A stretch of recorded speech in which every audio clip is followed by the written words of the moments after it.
Eating or not, but feeling the currents of energy, not only beneath us, which are very strong, but around us, swirling around us.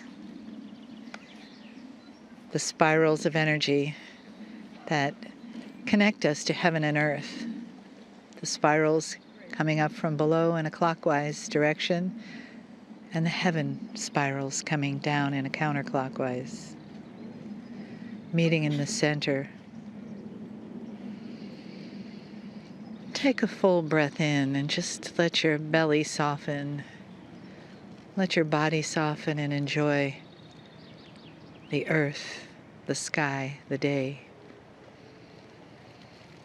The masculine and feminine that is brought together here. Certainly many, many days of strong masculine. And now the goddess is here.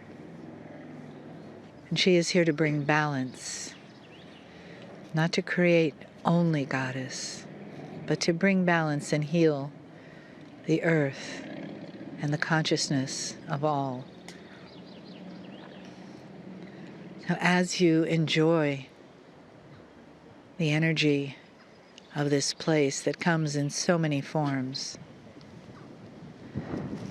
let yourself feel who you are as a person that is balanced.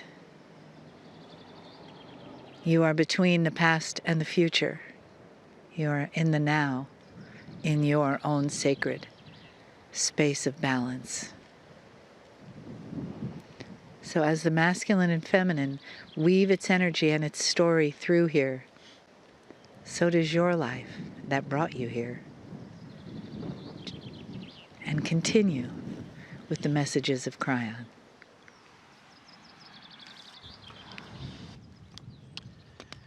Greetings, dear ones. I'm Kryon of Magnetic Service. For those just listening, we are in Glastonbury Abbey, the area where there is so much mysticism. For 29 years, dear ones, I have been bringing you things filled with love, compassion, truth, and occasionally rewriting history.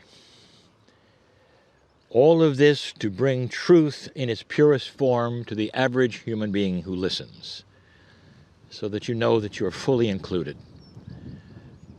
And here is a place that fully includes everyone who steps upon the ground. We started this particular series, number 1, with the story of the hero's journey. And that would include the many Arthurs that have claimed to be the only one, or those around who have claimed to be the only one. Giving the human being that sense that there is hope on this journey, that there is mysticism on the journey. And all of those stories I told you originally, building up the human being for solution, finding light, and discovering the undiscoverable. This is the seat of that. You sit in a place where legends cross with history and tradition, with mysticism, where all have been distorted and so much of it is true. And what you do is then sort out the truth from that which is not, or from that which has been amplified for effect, or amplified for joy. For the hero's journey is always one that gets altered, always in a benevolent way. The heroes who walked here and did what they did became legends because they had greater conquering to do, more things to find, and solutions to the impossible. I've already told you that which some of you call the ley lines, some of that which you call the lines of Gaia, that which we have described as the crystalline grid itself in this node all cross here. And so it is a place of great energy that many feel. If nothing had happened here, I will tell you, there would still be gatherings to this day, feeling that which is heroic in each human being, peaceful, with hands raised in appreciation of Gaia. But so much happened here. I want to tell you one of them. You might think, what is the overwhelming legend here? What is the most sacred and precious search here? What is it that everyone who has been here of note knows about? It's talked about. And that would be the Holy Grail. Let this channel be the story of the Holy Grail.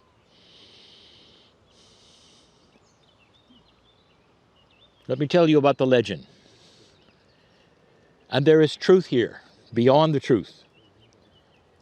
Not all of it being revealed today, but so much of it sensed. What happened here that is of significance, the thing that you sit in the area of, has to do with Joseph. And Joseph was the uncle of Jesus. He was. So he was family. In a minute, I'll show you what Joseph did in addition to what he did here that shows he's family.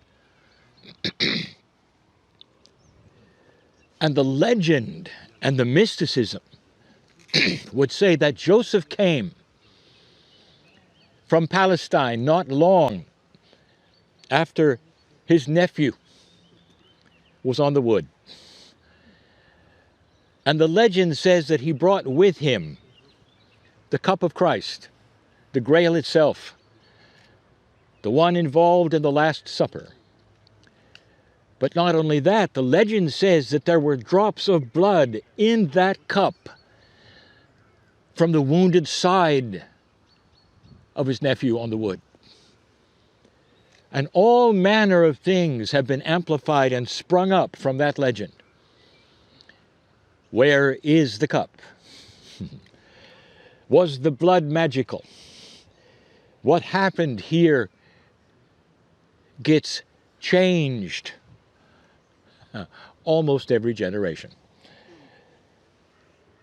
But there is truth within the truth. I'm going to take you to a place that so many don't really want to visit. And again, I will take you to a place in Jerusalem. In the upper room, there was indeed a Last Supper.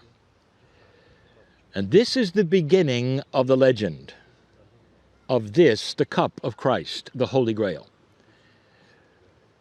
And it has been amplified because of its significance today that was not even known then.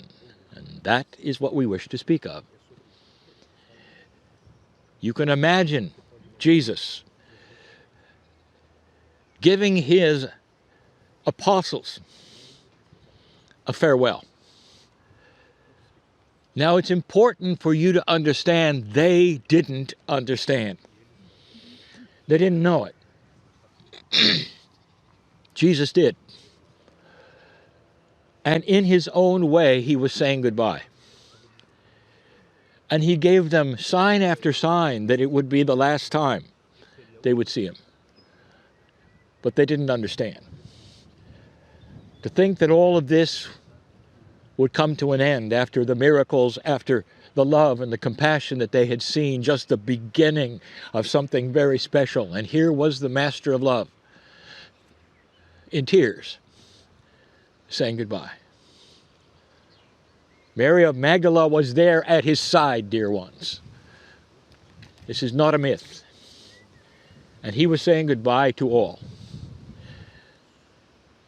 Even after the traitor left, they didn't understand that this would be the last meal. The meal was the Passover. And it all corresponds. This was the meal. This was the unleavened bread. All Jews, no matter what the sects, even that time, no matter what they believed, still honored the Exodus from Egypt, and the Passover was celebrated by all. And this corresponded with it. For many there, it was simply another Passover meal. What was the Master saying? What he was talking about? It was cryptic. Why was he crying? He was saying goodbye. There was no sign that said Last Supper.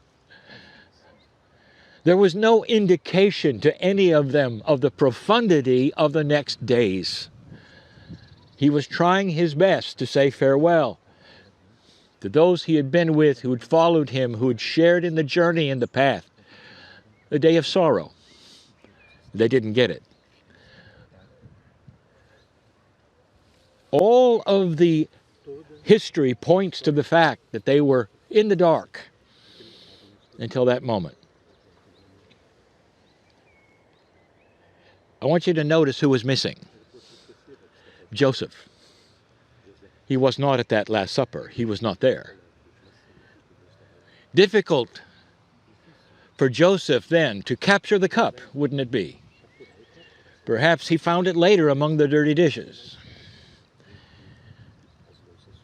But there is no story of then who spied it and who agreed that this was the last time that they would ever see the Master of Love, or put it aside, or capture it, or put it in the bag. There was no one who did that.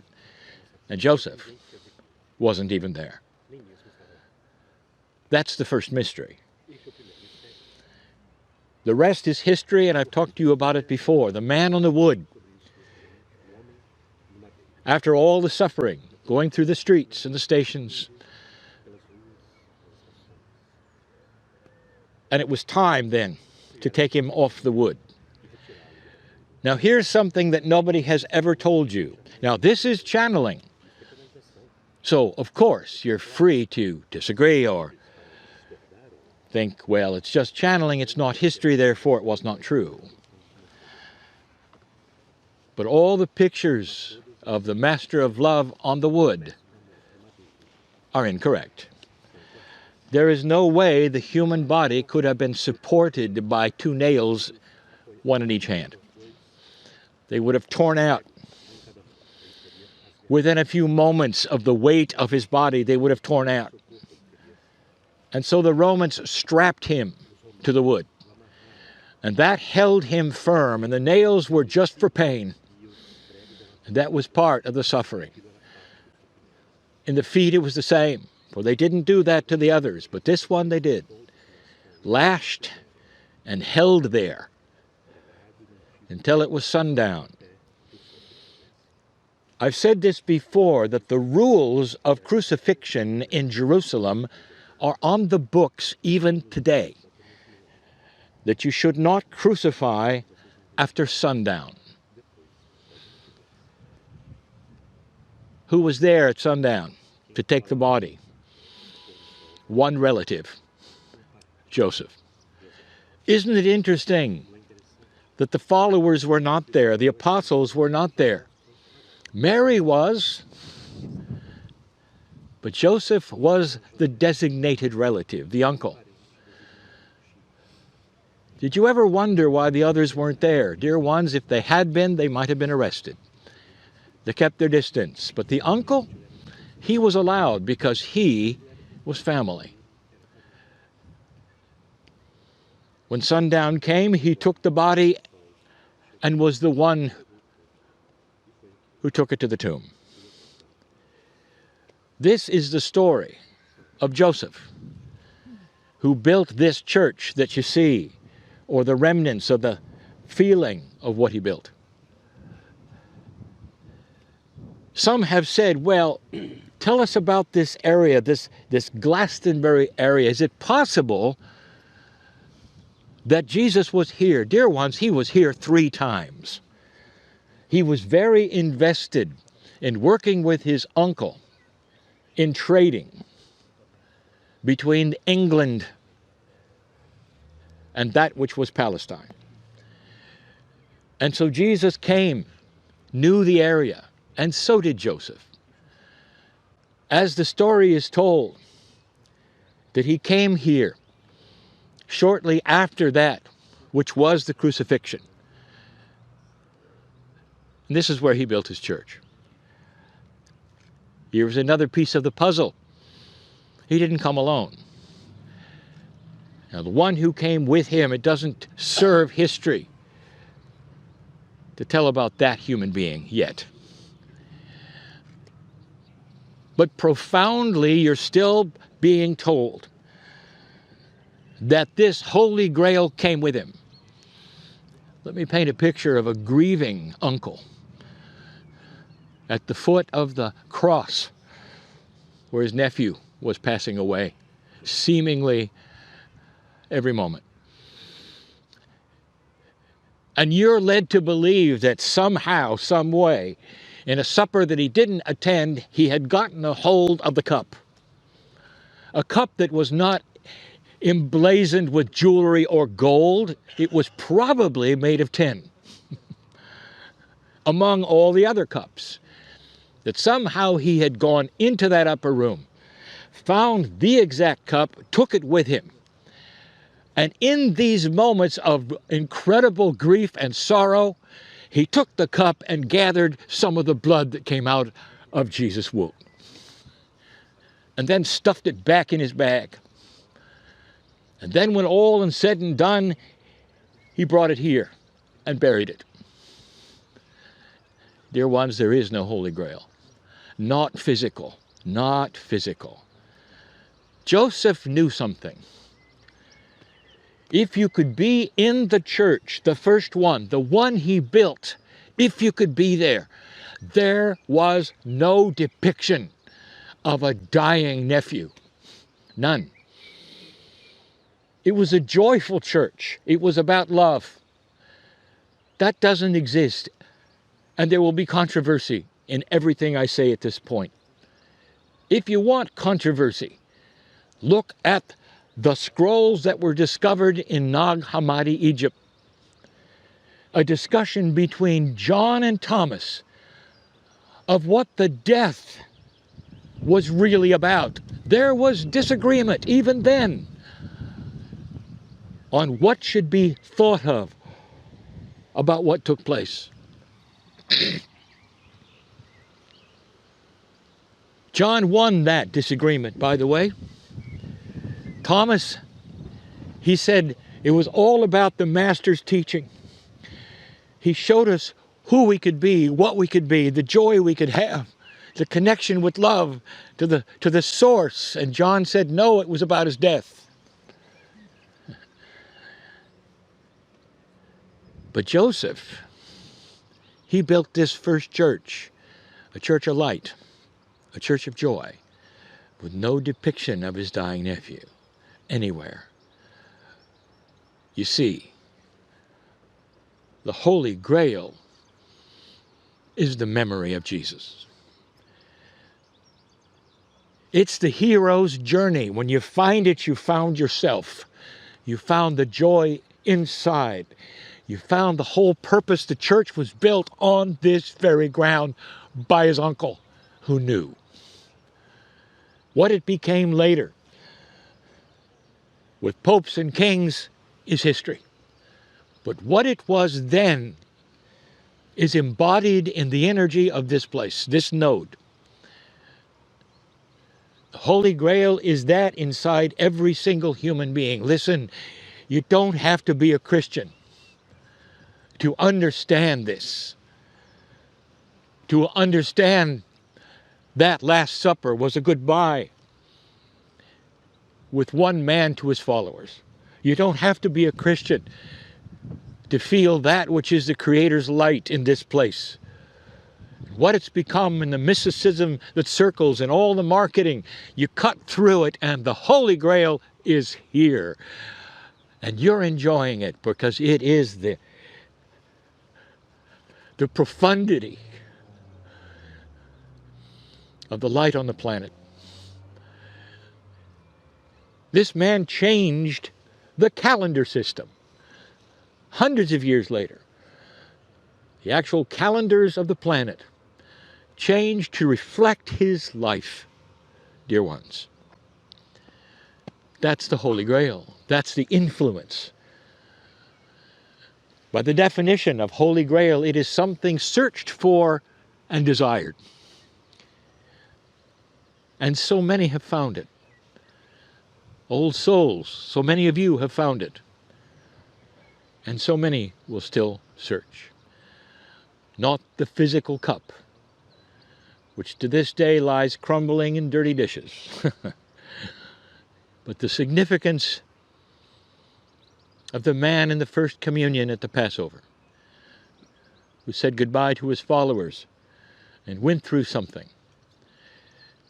Not is what he's asking you to go through, but what the light was around it all, and the beauty of the message of the Master of Love. Someday this history may actually be seen, and more. But for now, we ask you to feel this and understand this and demystify so many things that then would become practical to you so that you can participate in the same search, in the same hero's journey, in the same solutions that so many have. Give a thank you to Joseph for all that he did as the uncle of Jesus and what he attempted to do here, building the first church to honor love. Thank you, Joseph. And so it is.